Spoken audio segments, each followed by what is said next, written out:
So I have this like mild panic attack on the floor, and I have to pretend to be dead. So that's kind of funny too. So it was a very quiet, still panic attack. And I ask a question, basically to God or my higher power. Please give me a sign. Please give me a sign. I do not know what I am doing. Give me a sign of what I'm supposed to be doing.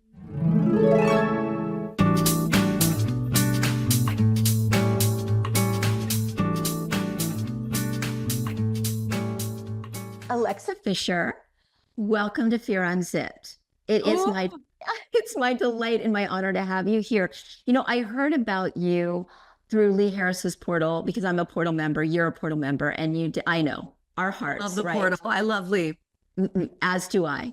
And you did a Portal Presents, and I thought, okay, this woman doesn't even have to talk because you exude this gorgeous energy, and I read energy, and I know the bubble I want to be in, and maybe the bubble I don't want to be in. I want to be in your bubble, Alexa. And just so people know a little bit about your background, you are a professional actor. You studied at the Yale School of Drama. You have a program where you reach hundreds of thousands of people to help them break free from fear and gain confidence. I actually signed up for one of your courses before I did this podcast. Oh, that's awesome. And you created Wishbeads, which is one of my most favorite things, which I am wearing right now. So, and I wear every single day. So let's get right into you. We're going to dive in. And will you tell us about your backstory, the origins of you, and how you came to be who you are today? Oh, my pleasure. Well, first of all, I'm just absolutely honored and thrilled, and also super proud of you for stepping into this new chapter and sharing your voice and your message. I love all of it. And of course, any friend of Lee's is a friend of mine. So I will tell you, you know, one chapter of my career, which we're going to get into, is helping people articulate their own stories. And when I was examining my own journey throughout the various chapters of my career, I discovered one through line, and that was my love of people. And that's true. Is when, from the time I was a little girl, I just delighted in talking to strangers. I loved making my family laugh, whether I was lip syncing Donna Summer with a hairbrush on my parents' bed, or just like goofing off with my brother. It was just something that filled my cup back up. And when I was growing up, I had a few incredible acting teachers, and one of which was Judy White, who actually messaged me on LinkedIn. This is my high school drama teacher. Just today, she messaged me. But I took her class, and it was Studs Terkel's. We were doing an investigation of Studs Terkel's book, Working.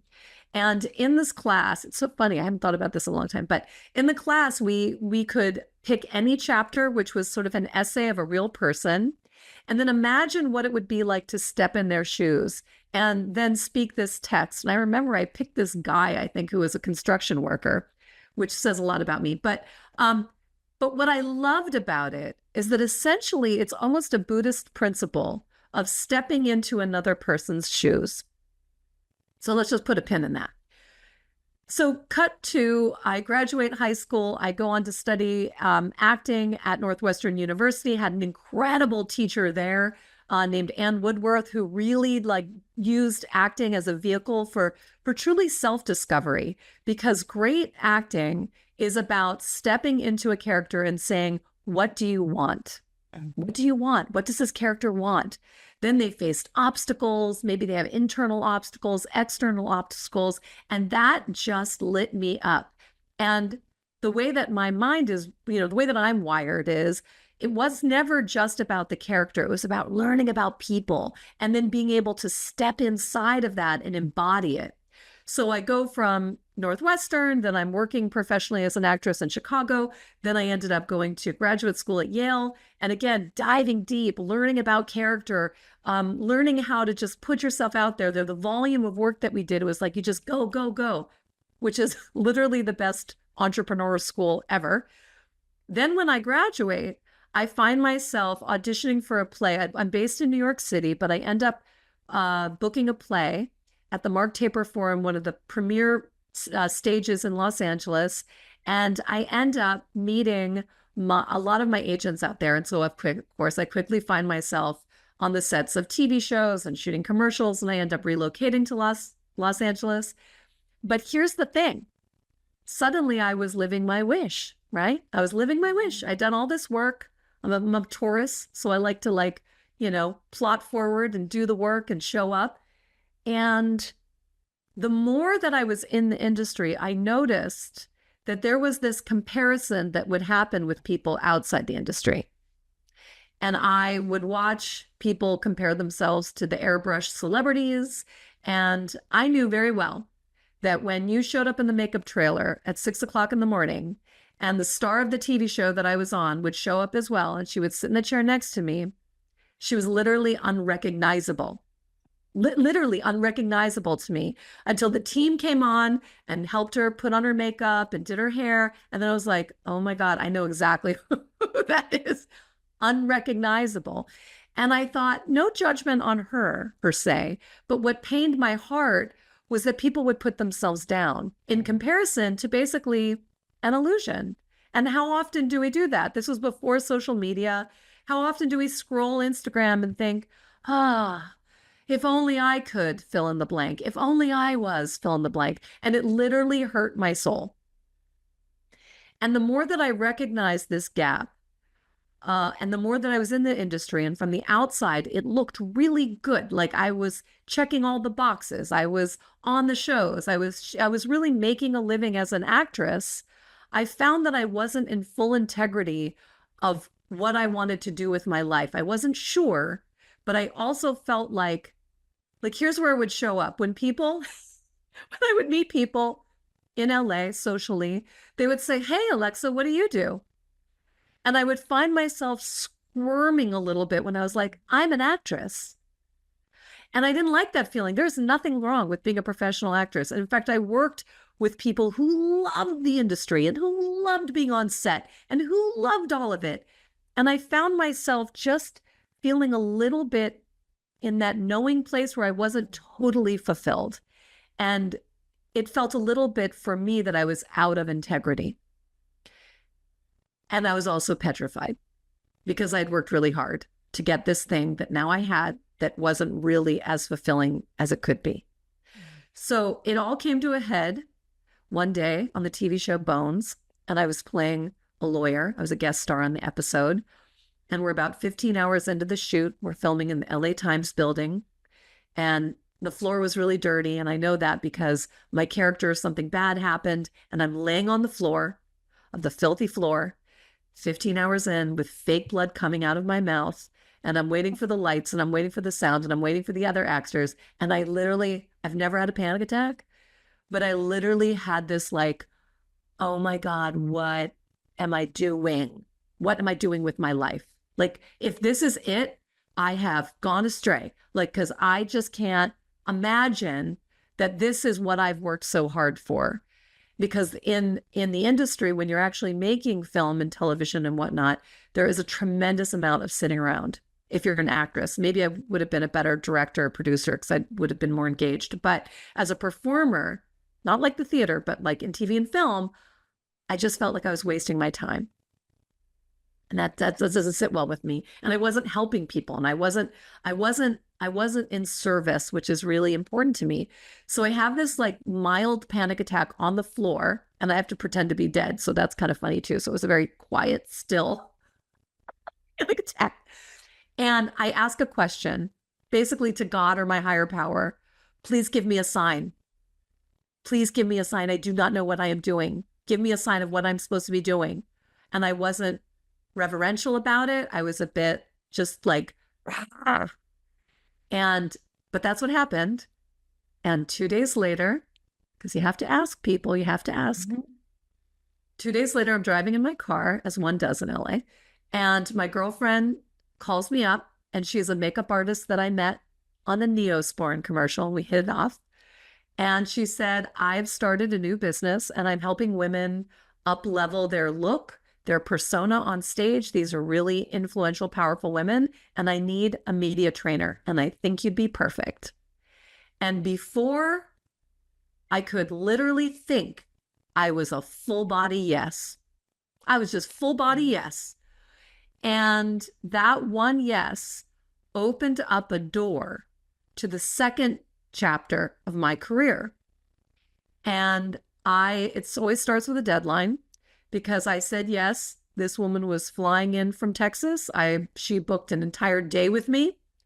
I knew that I had skills that was about the body instrument, the voice, but I wasn't interested in an outside in approach. I knew that. I was interested in an inside out. I wanted her to feel like the star that she is, that we all are. And that was part of my why. Because in the entertainment industry, again, when people compare themselves to this illusion, they're putting themselves down. You got to flip it.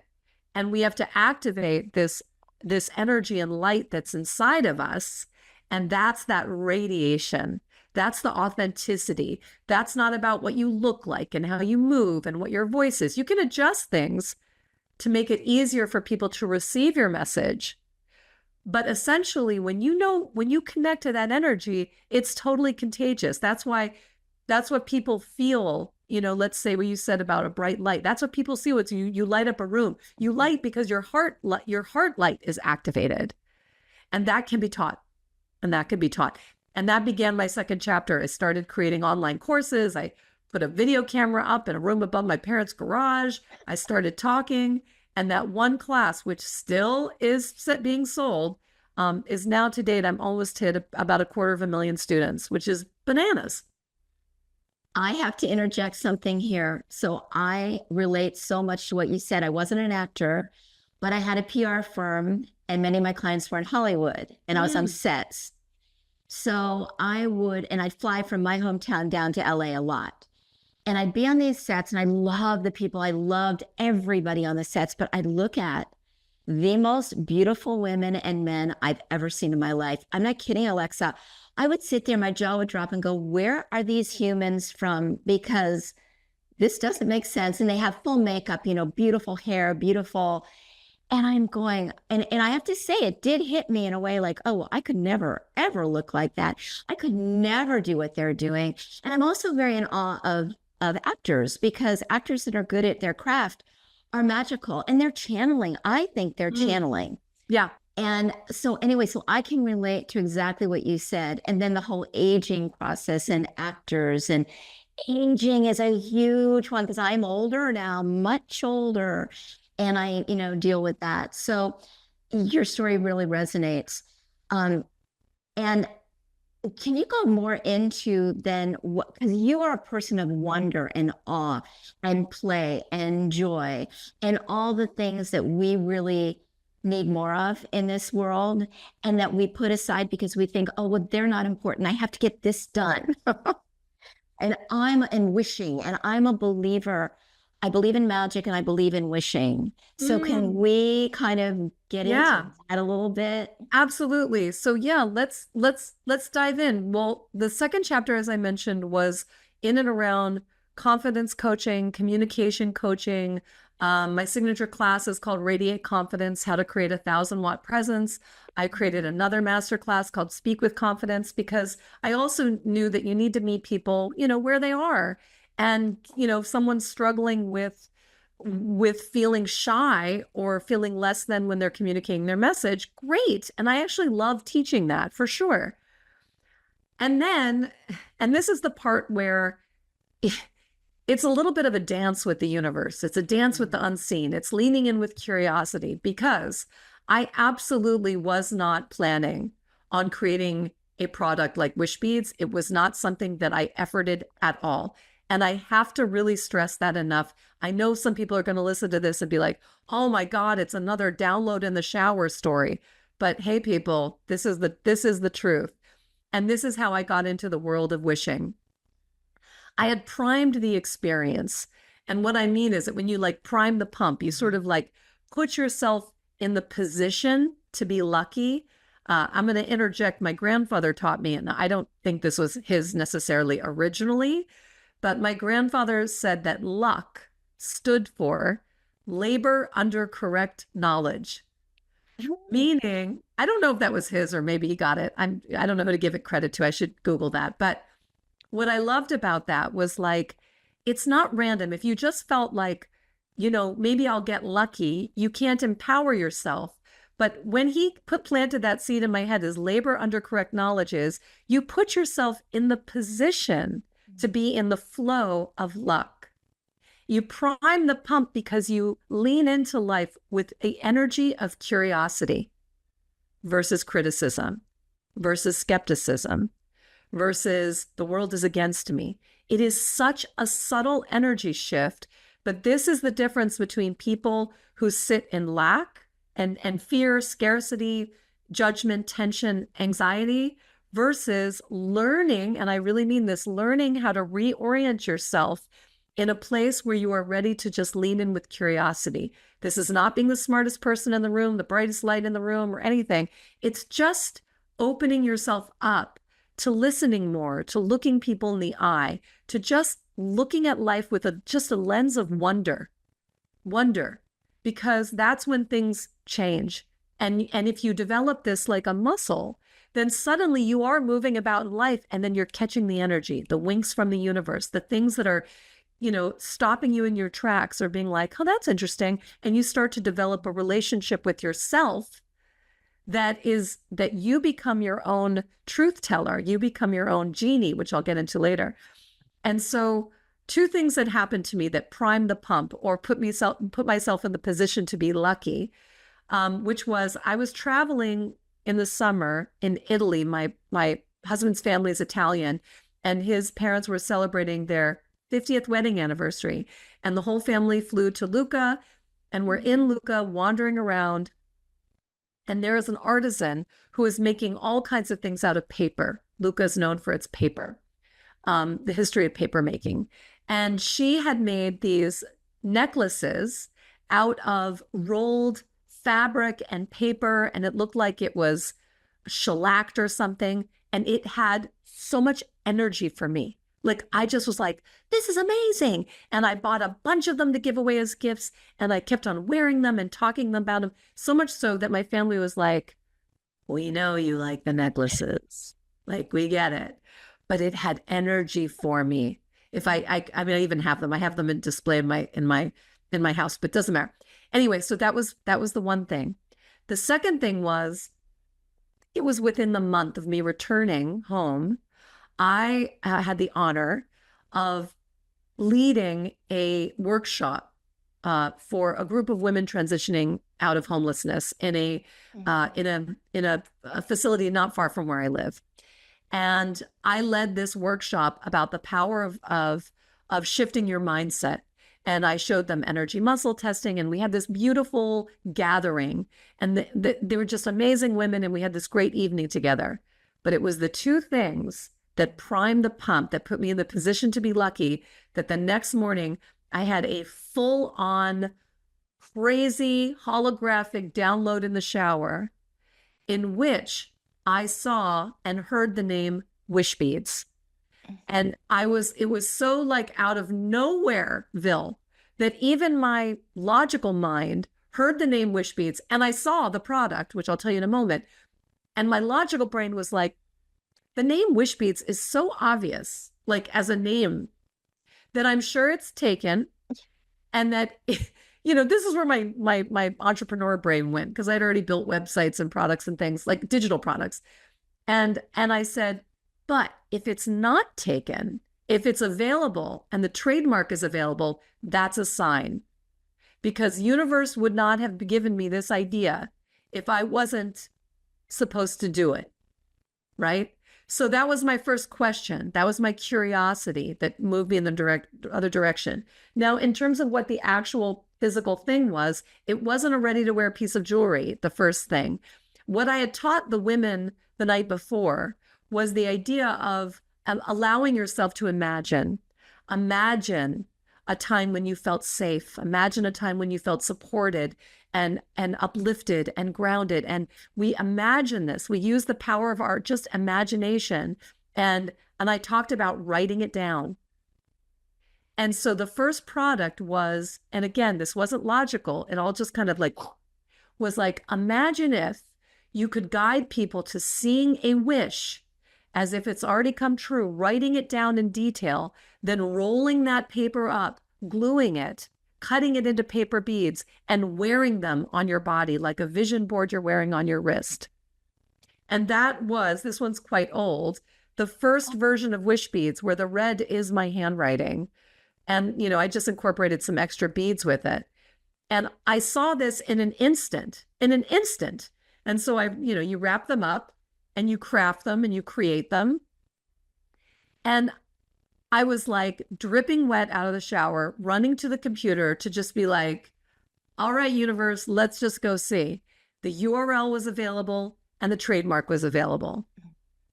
And I snatched them up and I thought to myself, oh my gosh, how on earth am I going to pull this off? I'm going to interject one thing here, Alexa. Parallel again. I am hiking. I get this idea for a podcast. I have no thoughts of doing a podcast. It comes through me and I hear it's called FEAR UNZIPPED. And I'm arguing actually with guides saying, well, I'm not putting fear in the title because that's scary. They said, you have to put fear in the title. You are unzipping it.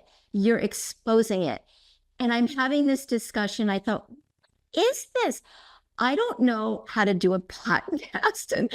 And also, thank you for saying you're proud of me, because when you said you were proud of me, it went right to my heart and I wanted to cry, because it's not a super easy process. It looks like it is, and it's very, very complicated technologically, or maybe for me.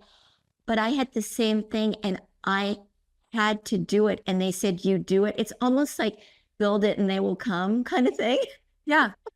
So what have you learned? Now you heard it, you questioned it, which is, logical. You have choice, you have free will. And now here you are, many moons later. What are the things that you have gained just standing where you are now, actually pre-launch? What are some of the gifts that you've learned or things that you could be proud of yourself for that you've done? Like, I'm just curious. I'll tell you, the biggest one was fear. I was fearful about not having a producer actually on my Zoom call and making sure the sound and everything was great. But I had to learn that because something happened and my producer went elsewhere, and I have a great production company now. I was fearful. I was terrified the first time. And you know what? It's like a piece of cake. This morning before this interview, I went to the grocery store and got groceries. Yeah. And why not? So comfortable because I love this part. I love meeting you guys. And what's happened to me is energetically, I have found that I've expanded intuitively. My mediumship abilities expand just talking to you guys, because we're all in this energetic flow of high intention, which the viewers, when they come, or the listeners, when they come in, they are in that bubble of high intention and of high frequency. So that's exciting. That was huge for me. Right. I am proud of you. And I love the fact of the correlation between you unzipping your own fear. And, and that's the part that is that authenticity piece. When you're being real, it is magnetic. And the people that need this message will find you. And then it's not your job. I call it like astral marketing. When you let go of like clenching the steering wheel, and then you allow yourself to open yourself up to new relationships, to new discoveries, and even the total unknown. And I was saying this because I've got some things that I'm launching, big, big things. And there's a part of you, part of me, I'll speak for me, that is like, oh, you want to know, is this going to work? Is this going to work? Am I doing this right? Or, those little sort of narratives that run in the background. And I thought, my God, what a boring thing. If we knew the results in advance, like, that's so boring. Like, why would I want to see the end of the movie before I sit around the movie? I just want to watch the movie unfold. And when I can remember that the joy is in the process, is in the like, who am I going to become as a result of me saying yes to this full body yes? Like, it's in a game changer. Yes, it's the journey. It is the journey. And do you know what, Alexa? I've never really thought about numbers and if people actually listen. Yeah. Because I'm so driven to do this that like I said, if you build it, they will come. I'm just leaving it out there because I've been so guided. We'll see what happens. Yeah. And I'm also learning that ironically, when I started something and I wasn't driven by the numbers, I let it go and I let it grow. There's been some miracles, but then I'm like, but imagine if I took that same energy, because numbers in a weird way is impact. So there are people that you can work with that actually that's their joy, that's their awe, is like, let's play with numbers and see what's possible. And to me, I'm learning now, like, I don't have to be awesome at everything because I'm not. But when you start to really cultivate a playground of people that you can be real with, that you can support and help one another, it like all boats rise. It's true. And I think right now, and what I love about the timing of your podcast is that we are entering into, and you probably, feel this the way I feel it. We're entering into a new time where people like us who have a message that is rooted in possibility and honesty, that now is a time, I think, that people are really hungry for it. And the things that were trending before, even in my own entrepreneur journey, I've been an entrepreneur, for pretty much my whole career. Even when I was an actress, you're still an entrepreneur. That I felt like I wasn't really there was a lot of things that I felt intuitively that I pushed back against, that I felt like, that's not really me. And now I feel like, especially because I'm getting older, I feel like there's more freedom to play. And that's part of what you talked about, my energy right now and where I'm going with Wishbeads. I went from really solely focused on teaching to then really solely focused on building a company called Wishbeads. I wrote a book called Wishwork that was published in 2019. So it was always rooted in the power of wishing. And I would love to talk about how I wish, or how I teach wishing, which is different than a lot of the energies that people think about with wishing. But now I'm entering into a new decade. My chapters usually follow decades. And this decade is still rooted in teaching, and it's rooted in wishing. But the third and critical piece is community, is learning how to play together. And so that's the part that I feel that we're finding each other, how we play together. I agree. And the way that this has unfolded for me, and the people that have said yes, extraordinary visionaries that have said yes, they don't know me, but they said, I read your energy and your energy feels good. And you know what? If somebody says I have good energy or that I'm funny, those are two of the greatest compliments I could ever get. So good. It's so good. So good. So good. So let's get into Wishbeads, because I love my Wishbeads. Even the packaging for Wishbeads is done with so much integrity. Gorgeous, gorgeous box. And I ordered one yesterday, Alexa, because I was listening to another Lee Harris. I'm in initiation. And there was a mantra that was so gorgeous. And I thought, I need to wear that. So I bought a Wishbead bracelet to put that in it. I'm so excited. That's so awesome. And I'm always touched when I see Lee wearing his Wishbeads. I'm like, that's so great. But here's a little peek. I did put a box really next to the thing. But for people who are just listening, essentially Wishbeads moved from a paper bead making kit, which I still do have, and I do workshops all the time, to a ready-to-wear jewelry line where we use semi-precious gemstones. And there's a signature cylinder that you can unscrew the top. I have little wish papers that are included with every box. You write your wish on the little piece of paper that looks like the size of a fortune cookie message, roll it up using the toothpick provided, tuck it inside the cylinder. So again, you're having a wearable reminder of your wish written in your hand. I believe in the power of your own energy signature, the uniqueness of your handwriting versus our digital mediums. There's a lot more power in that. energetic power, and then having that as a visible, powerful reminder. So again, I love your creative use of that. A mantra or a saying or something that's going to lift your heart and refocus your mind in the moment because it's so visible.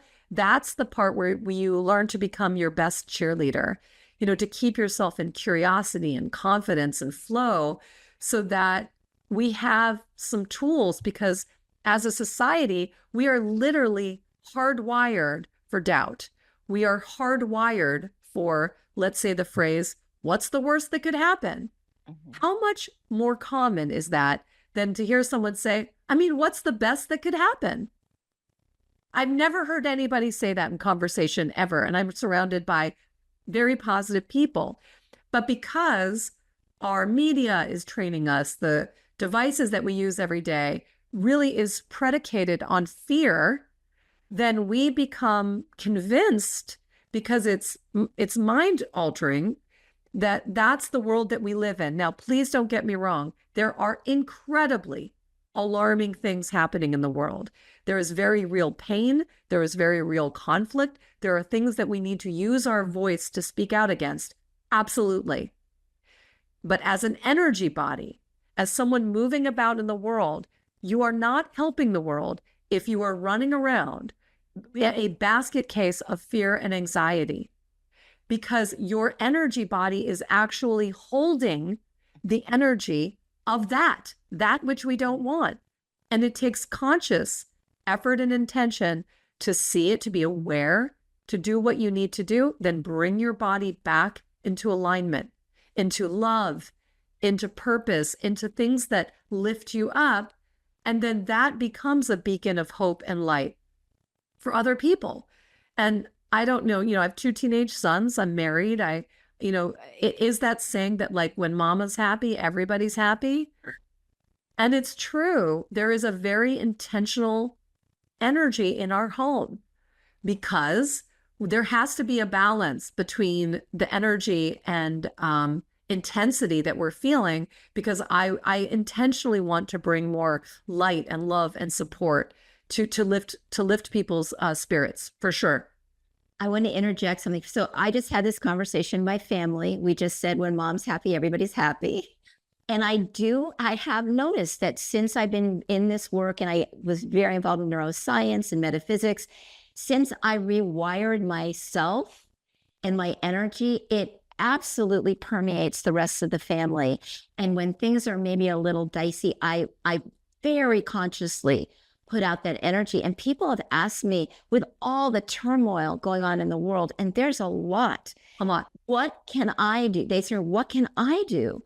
And I said, the best thing you can do, at least I feel, raise your frequency. Go out there, be kind, be compassionate, be loving, be fun, be funny. Because when you do that, it's like a ripple effect. Since we're energy, it's a ripple effect throughout the world. What I'm doing today here with you can affect somebody on the other side of the world. So, Absolutely. They say with actors, I heard that, or when I used to get on stage, just for conferences and things, not acting. And they say, find one person in the audience, connect, do eye contact with that person, engage, have your heart to their heart, smile, laugh. And that person's going to start doing a ripple effect across the whole audience. Yeah. Amen. I think it's amazing. And just yesterday, when I was talking with one of my sons, he was expressing just having like an experience of anxiousness in his body. And it happened during class. And, because we do talk about this stuff, and believe me, I have my bad days too, and my anxiousness too, because I'm a human being on this planet.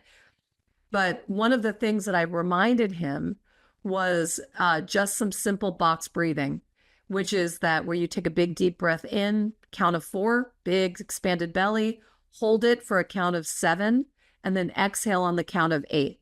So anybody, no matter where you are, if you find yourself in that doom scroll on your phone, or finding yourself anxious in a conversation or in traffic or watching the news or whatever it is, just breathing, just even if you don't even remember after, because you don't remember the 4, 7, 8, breathing is going to regulate you in a way that is so powerful, and that we have been convinced that these simple shifts, what's the difference? I'm breathing all day, but we're not breathing with intention. Exactly. And so there's just, I think, more of this type of teaching, whether it's going deeper, things like meditation, spending time in nature, forest bathing, whether it is the power of kindness. I'm praying that this is the currency of today and tomorrow, so that more people can show up with having some accountability for their energy. Because I think that we have lost our way as a society. We certainly have had many things that have created so much anxiousness. So let's say people are turning to psychedelics, they're turning to drugs and alcohol, the skyrocketing rate of alcohol sales since the pandemic. It is a problem. And I am not a recovered alcoholic or anything like that, but I have been alcohol free for, I don't know, maybe over 15 years, because I recognize that clarity was a key component of how I was going to take my energy and channel it into the world. And I just thought, I don't care to waste, and I'm not judging anybody who does. I'm just sharing the truth, because I really don't share this very often, that for me, the prevalent use of marijuana that's now legalized in many places, alcohol and psychedelics as plant medicine, creates a very slippery slope as it relates to consciousness. And I usually don't talk about this, but I'm getting a lot less shy about it. I think that if you're going to do it, you need to be in the headspace for it. Because if you think it's going to cure you, like if you're a little tripped out already, it's going to offer more questions and answers. But when you talked about breathing, so that's exactly what I do, that box breathing. Before I do these interviews, I have two sound bowls behind me, and I play them, and I play my Koji chime just to get my space. And I ask for like a gatekeeper to sort of make sure that anything that comes into the space is of the highest intention and of love. And that's really important to me. And it just grounds me. And it's simple. It's not like I'm spending a lot of time. I'm not sitting in meditation for 25 minutes with my legs crossed. It's so simple. So there's so many simple things we can do. And we're going to get into that. I really want to get into some things that you suggest to shift, because you are a fear shifter. You are, you help people break away from fear. So what are some very simple things people can do day to day to shift that angst from what's the sympathetic nervous system, where we're breathing very shallowly when we are in fear or anxiety or stress. And the other breathing you're talking about is obviously the parasympathetic, where we are rest and digest. We are calming ourselves. And it's so funny. Those two words are like, you hear everywhere now. Everybody's talking about sympathetic and parasympathetic, which is a good thing. Yeah, it is a good thing. And, I think that because fear is such a common vernacular for everybody, maybe they're not aware of it, but it's literally such the norm that it feels strange for people if you're not meeting them at that level. So again, no judgment whatsoever. There are some seriously wild, difficult things that are happening. And yet, when we find ourselves in a place that is calm and quiet, we can see more choices for ourselves. And that in and of itself helps you unzip your fear. So what are a couple of things? I think it's really important to give yourself permission to name what you're afraid of. Even if you don't know what you're afraid of, then name the symptoms that you're experiencing, meaning stop identifying that those feelings and emotions, that roller coaster, whatever that is you. It's just what you're experiencing. So sometimes, whether you're writing them down or you're sharing it with a friend, again, not saying this is who I am, but like, let's say if I was talking to my son and saying, well, what did you experience? The first thing was he wasn't going to talk to me at all. He wasn't going to say one thing, because it's uncomfortable to share when you're feeling vulnerable, which is what fear makes us feel unsafe, fundamentally unsafe.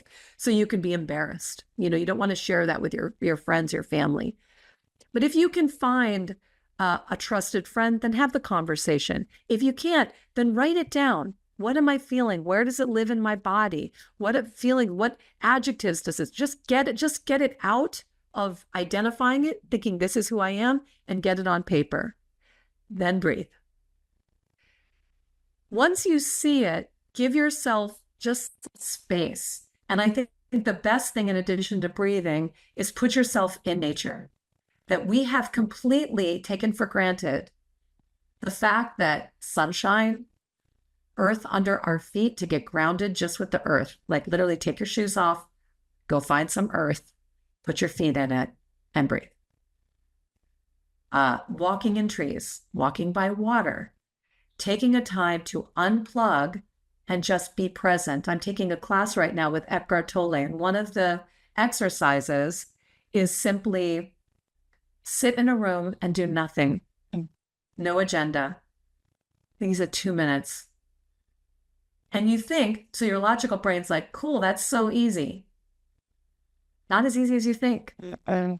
We are so filled with a running to-do list, especially women, multiple things all the time, that even when we're sitting, maybe we're looking at our phone or we're making a list. I don't know, whatever. But these are the simplest things that you can do. I also love to dance. I do a hula hoop. Like one part of my exercise, I have this amazing hula hoop that's like nice and strong. And I put in a great song and I will hula hoop 2 to 3 songs in my backyard. And it just releases endorphins. It exercises my body. Actually, if you know about Kundalini, which I'm sure you do, the energy that's running in a circular spiral motion up our spine, when you hula hoop, you're actually activating that as well.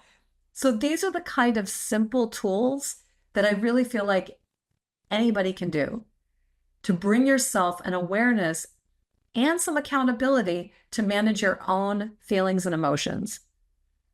And if they are so extreme that you can't do that, then absolutely seek professional help. It's not your fault. It's not your fault. But there are professionals who can really work with you to bring you to a place where you can self-regulate and pull yourself out of fear more readily. So there is a woman in my neighborhood who walks miles with a hula hoop. She is walking miles and she is hula hooping and she's incredibly fit. And the first thing I want to meet her. I know. I actually don't know. I've just seen her walking and I thought, well, that's new and that's amazing. Amazing. I ended up getting a hula hoop because I saw her. And it's challenging. How on earth would you be able to hula hoop and walk? She does. I don't even understand that. Well, give it a shot because she does. And next time I see her, maybe I can get a video of her. Because get a video. I think you should have her on the podcast. Yes, if I can. She is fantastic. There's another woman I just saw showcase somewhere who dresses up like a clown, like full on. Yeah, clown, that's another one. Yeah. And she dances and picks up garbage. And she's like, I'm so sick. And she's a single mom. And she's like, I was so sick of seeing garbage in my town that she created a whole phenomenon. And now it made people think like, oh, geez, like maybe I shouldn't be like, I mean, I can't even imagine who like throws something out the window. But basically like bring awareness to garbage. And this is her mission. So I'm serious. This hula hoop woman, like, please, if you see her again, stop. I want to talk to this woman. I want to interview her for my podcast. I'm like, what? That is so rad. It is so rad. And then when you see somebody doing that, you just go, first of all, how is that physically possible? She's really good at it. And her body is so fit. So yeah, it's that's so next cool. level. And look, we're talking about her. We're talking about it on this podcast. So it's made an impact. That's the ripple, people. That's the ripple. And when that's the ripple. Like some point, this woman had an idea in her head. She probably went from me, like, I'm just going to do it in my backyard, to saying like, you know what would be crazy? Like, I don't care what people are going to think. And then she goes and does the thing. And now here we are on a podcast chatting about it. That's the ripple. And you can never underestimate the power of that. And it's really just saying yes to you, saying yes to who you are, showing up in your wild and wonderful way, and saying, screw it. I don't care what people say. I'm going to do it anyway. That's the ripple. So my ripple, I shoot baskets almost every morning. I'm not a basketball player, but you know what my thing is? I shoot backwards from half court and I get them in. Now, I don't get them in all the time, of course. You know, sometimes it takes me 30 tries, but one day I got 11 in 20 minutes, which is, that was weird. I don't even know what was going on, but I was in the zone. And now I have guys come in, women come in, they go, I gotta try that. But that's my quirky thing that I'm known for. I shoot. love Here's a video. so much that I did not see coming. And I think that is literally the coolest thing. I think that is so cool. Do you have videos of that? I do. If there's one online, I think somewhere, but I do. And I'm going to post it with my social media. I will post that because I haven't shared that. I haven't shared that on this podcast at all. But, and it relates to one of the questions I'm going to ask you at the end. But that just happened. And I hadn't played basketball before. So now I'm in there shooting baskets. I'm known for this. I'm absolutely known for this in my gym. That, oh, you're the lady. Okay, are you doing this like, is the gym inside? Are you doing it outside? Oh, the gym is inside and it's a double, so it's a college length gym. So I just want people to know I am shooting from half court from a college basketball court. It's not as if NBA. that's a little less impressive than like a pro court. Yeah, I mean, it's crazy pants. And then people will see it and happen to walk by and then they'll stand there and applaud or something. And I'll say, I'm so glad you saw it. You know, I'm a witness. It's been such a fun inner quirky thing for me that it's my own and it's very zen. It's like a meditation for me. And when I don't think about it, when I got a lot of them in a row, I started thinking about it. And that's when I lost my, and then one day, this is true, on July 3rd, a year ago, I got 43 free throws in a row. Now, I don't play basketball. And I asked my gym because they have cameras. Is this backwards one or no. This is forward like from a free throw line. And I asked my gym to get me the video. Well, they had the video, but only on the other basket in the gym. So you could see me throwing it, but you couldn't see it go in the basket. But I know I did it. And that's just, but it was one of those things where the universe is in alignment. That's it, Alexa. That it made me realize we can all do anything if we don't think so hard about it. If we don't put so much emphasis on it. Yeah, that's so from my little entrepreneur brain and content person is I really see this as a core teaching in your teaching. So, I mean, I think you could do an entire episode just about free throws and backwards free throws and being in the zone and doing it and redefining yourself and all of that, because I think we put ourselves in invisible roles.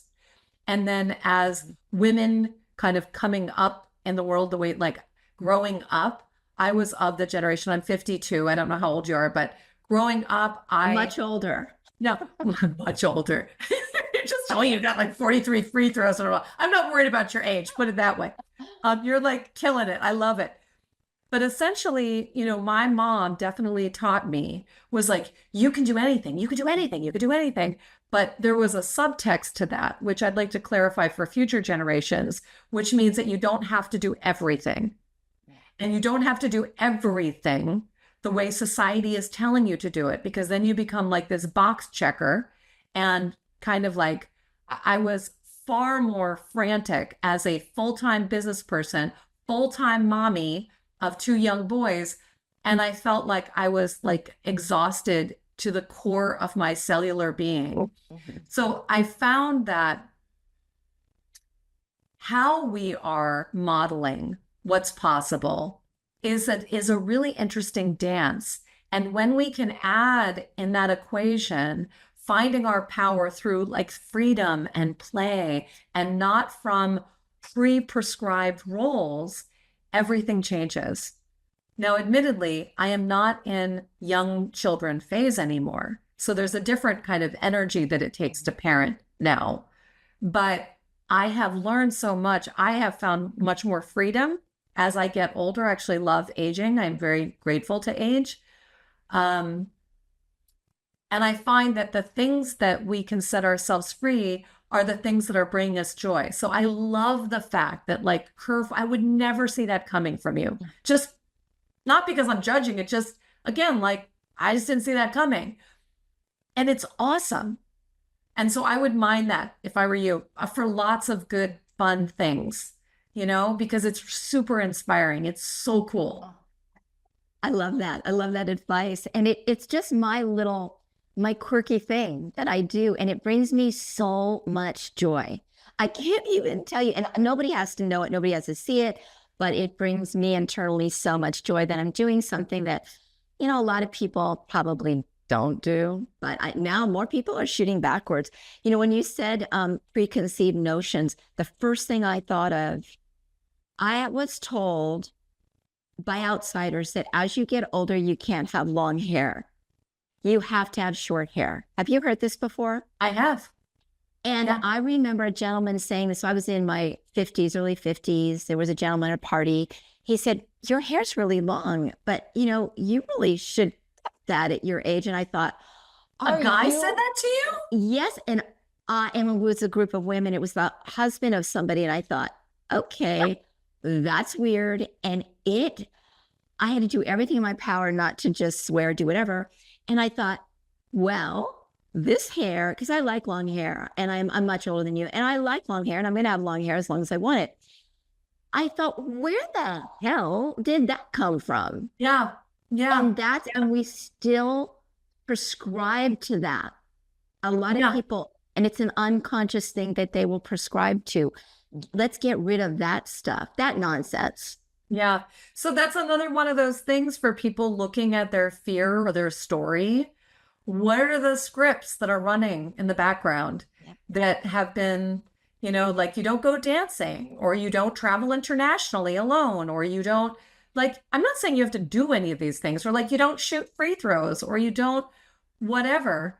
And I think that that's when we expand who we are and what we're capable of. That's sort of the realm of wishing, which is just leaning in with some curiosity about what's possible. Anything is possible, people. We are co-creating our reality. And I say co-creation because you have this intention, this idea, and then you're met with the energy that is this magical place that we're in, planet Earth, this time, this place, this dimension. And when we can learn to dance with that, whether you want to look at it from the quantum place or if you want to look at it just from the mystery of it all, then suddenly you can totally rewrite your story. And I remember when I live in California, and when my mom wanted to move from the East Coast to join my family in California, we didn't have children at the time.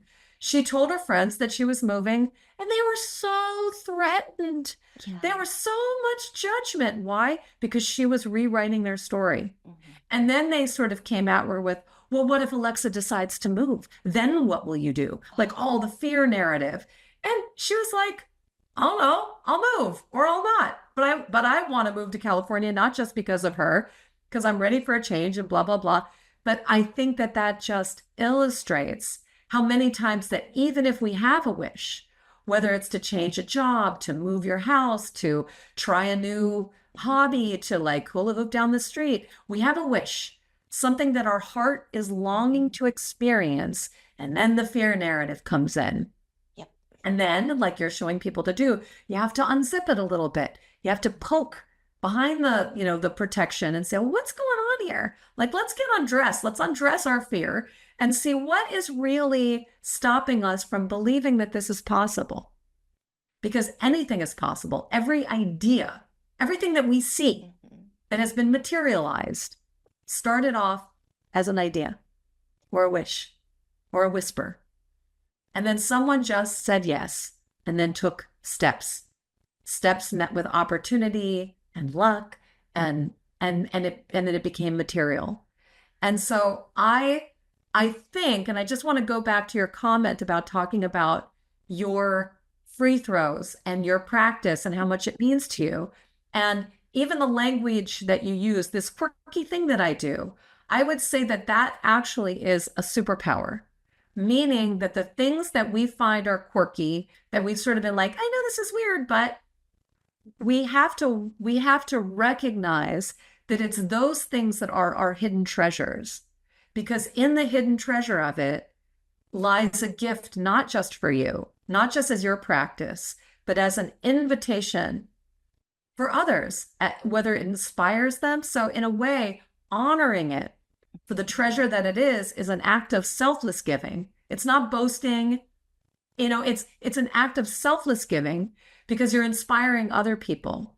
And I'm not just saying this to you. One of the things that I love to do is ceramics. I do it for fun. I love to create things. And I got curious about glazes. I'm very off the cuff. I do it. I don't overthink it. I just I'm in flow. And the other day I went to the studio and my work had been fired, and it's always fun to see how it turns out. And people in a ceramic studio, they're very actually pretty introverted. Most people are wearing headphones. It's cool, but it's like introverted. So I pull my things out and I lay them on the table. And all of a sudden, I swear to you, I had a group of people around me asking me how I created the glaze. It turned out really nicely. And I found myself diminishing, because it's not my work. And one woman said, "You are truly an artist." And I was like, ladies, I just freaking dunked it in this. And then I took a brush and I did, it did not feel like, I don't know, it just didn't feel like a big deal. But I found myself just holding back when she said, "You're an artist." No, you are an artist. And I thought, wow, look at that invisible script coming up. Because other people in my world are artists. And I'm a teacher, an entrepreneur, an author. I've never claimed that title. And so it's just a tiny example of how our narratives pop up and we shrink a little bit with little phrases like, "It's just one of my quirks," or "It's just no big deal. I just went like this." And the woman that I was talking to was like, it's art. So enjoy it. Oh, that's a fantastic story.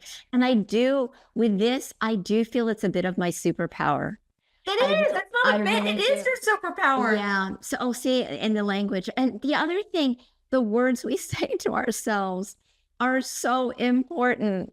We wouldn't talk to friends the way that we often talk to ourselves and diminish and go, oh, and I have learned this, Alexa, that if somebody gives me a compliment, I say, "Thank you." You know how hard that was to do? It was so hard.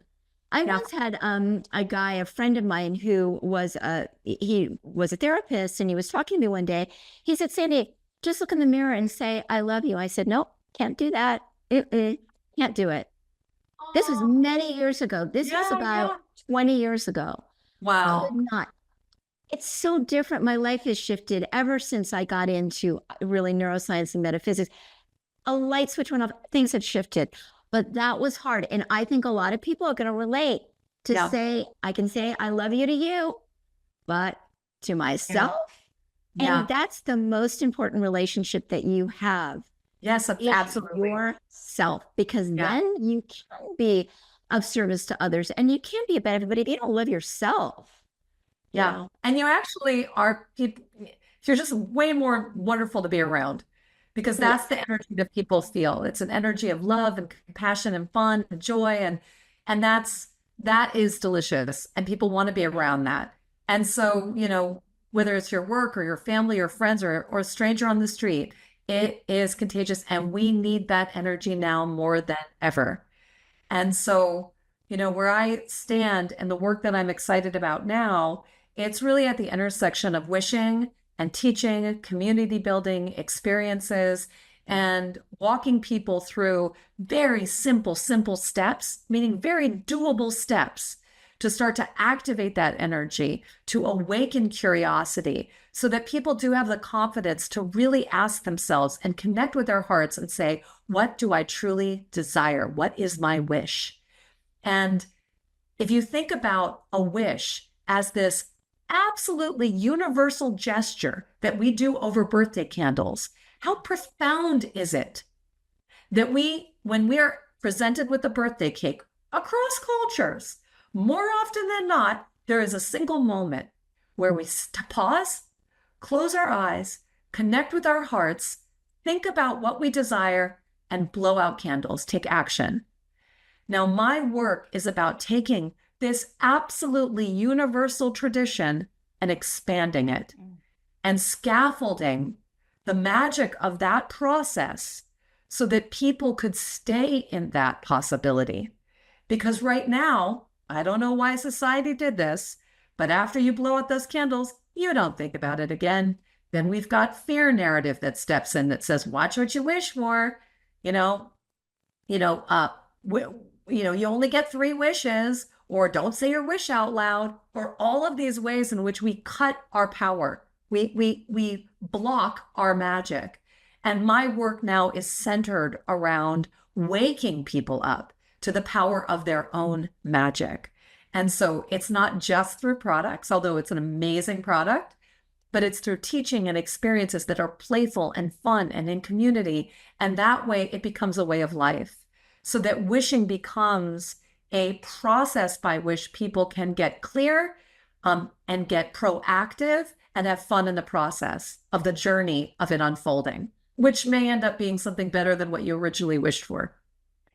Well, can I just say, you just summed this up perfectly in a nice little box with a bow on top. I mean, couldn't have done it better. And we are now, we're at the end. I keep saying this with everybody. We're at the end of this. And crazy. where did this time go? But I do have questions for you. Okay, I'm ready. Da-da-da-da-da.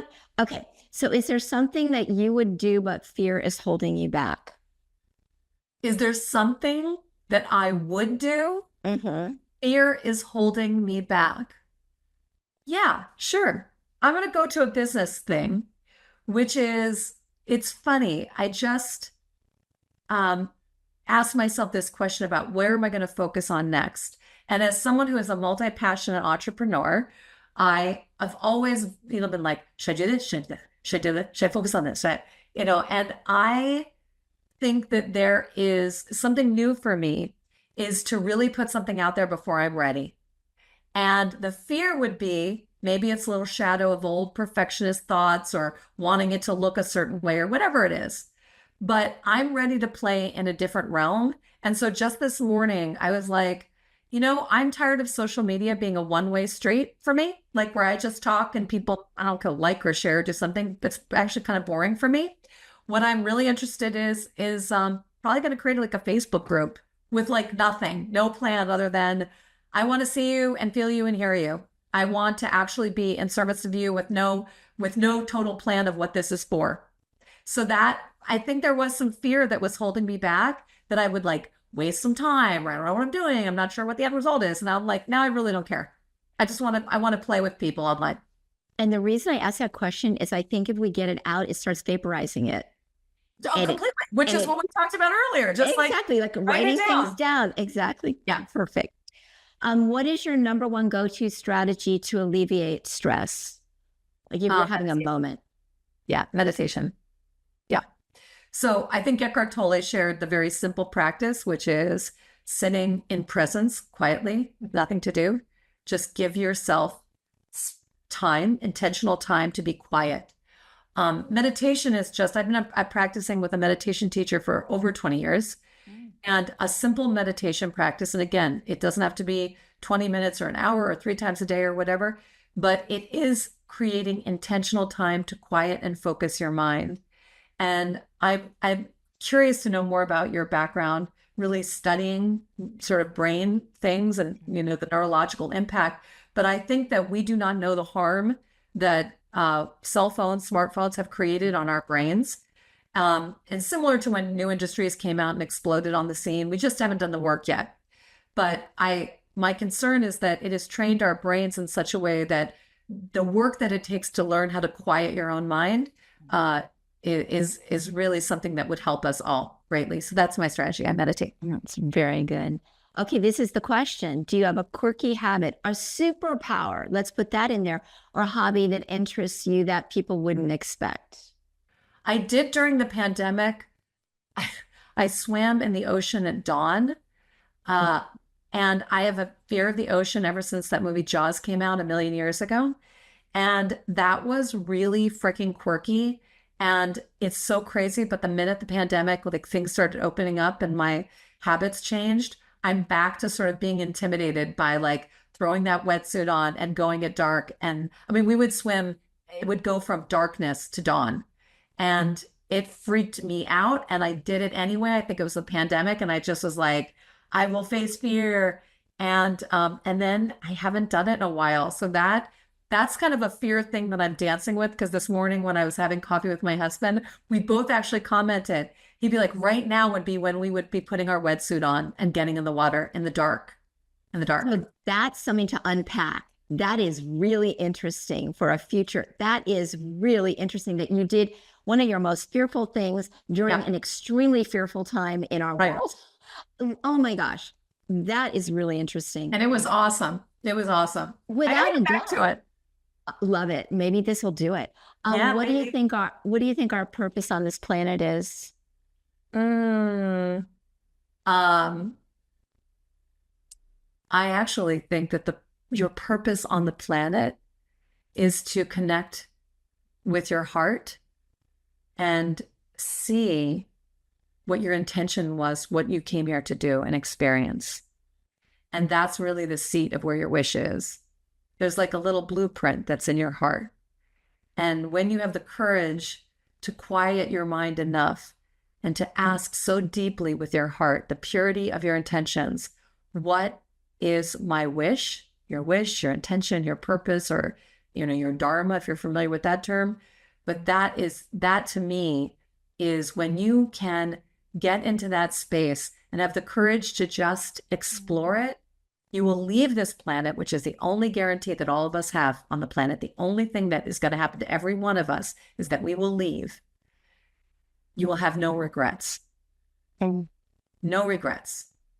So when you can say on your deathbed or in that moment where you left and you're on the other side, you can say, I did the thing. So the thing, it came in a blueprint in your heart. And when you can just have that courage to ask yourself what that thing is, what your deepest wish is, you will say yes to the journey of it unfolding. And then all the things will come, the challenges and the adventures, the people that are both great and challenging and different, and the curve, the journey that you're going to take. But it's the journey that you signed up for before you came here. But it's inside your heart. It's not because some guru told you what it was, or your best friend, or your mother, or your third grade teacher. It's only you can access that. Only you know what your true wish it is. And even if you're listening to this and you're like, Alexa, I have no freaking idea, it's inside. So then you just get curious and you surround yourself with people who are asking the same question, and then it will be revealed. Love, love. What do you consider a successful life? What do I consider a successful life? No regrets. No regrets when you've done the thing. It's not saying you're not going to have mistakes. We all have mistakes, but no regrets. A successful life is for me, one that was in service, one that left your world a little bit better than how you found it. One in which you shared your heart truthfully, that you unzipped your fear bravely, and that you had a lot of fun and you left a legacy of love. Perfection. Last question. It's more a sentence. Finish the sentence. In the past, I was, and now I am. In the past, I was a perfectionist pleaser, and now I am. The first word that came, and now I am a camp counselor. I love it. Say I want my life to feel like camp and my clothes to feel like pajamas. That's actually true. Okay, I'm stealing that quote. I will be stealing it. You don't have to give me credit. Just spread the love. I'll give you credit, but that's one of the best ones I've heard in a long, long time. Yeah. Alexa, what can I say? This has been pure joy for me. Oh my gosh, Yay. how lucky am I that I get to do this? I'm pinching myself. I'm just so lucky. I get to talk to all of you incredible people. And, you know, the community is here with us, just part of all of it. So Awesome. Awesome. Awesome. Well, it has been a shared joy for me to get to know you. I really want to go and shoot hoops with you, because that would be super fun. And then I want to go track down the hula hoop lady, and all of us can like rock our hula hoops. That would be super fun. And I thank you for the opportunity for me to, you know, to share what I'm doing with the world, with your beautiful audience. And, you know, I hope they'll connect with, you know, the ways in which they can connect with me and my world. And I'm just so honored to know you. and please, oh, I'm honored as well. Please share with the audience where people can connect with you. We'll put it in the show notes. Book Right. us. Amazing. You can find all of my inspirational products over at wishbeads.com. And then all of my teaching is housed at alexafischer.com, Fischer.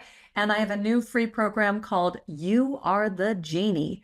And that's some new work that I've been really, really excited about. Simple exercises to help you come to your senses, identify those pesky doubts that have been stopping you, and to tap into your superpowers. So you can sign up and get that for free. And I'm going to encourage people to do that because I did it the minute it came out, and I loved it because they were bites. They were like 7-minute bites or something. In our busy simple. schedules, I do it first thing in the morning. I love You Are the Genie. So people out there, please, please sign up for that. And it is free, which is amazing. Yeah, it's fun. So yeah, it's just people, it's easier than you think. You just have to say yes. Isn't that the truth? Alexa, sending so much love to you until we meet again, which I hope is soon. Definitely. Lots of love and thank you. Mwah. Sending love to you. Oh, thank you, thank you, thank you. I don't know. Sometimes those little hearts show up, but I don't know. Sometimes it doesn't. Who knows? No, it showed up. Okay. Bye-bye. Bye.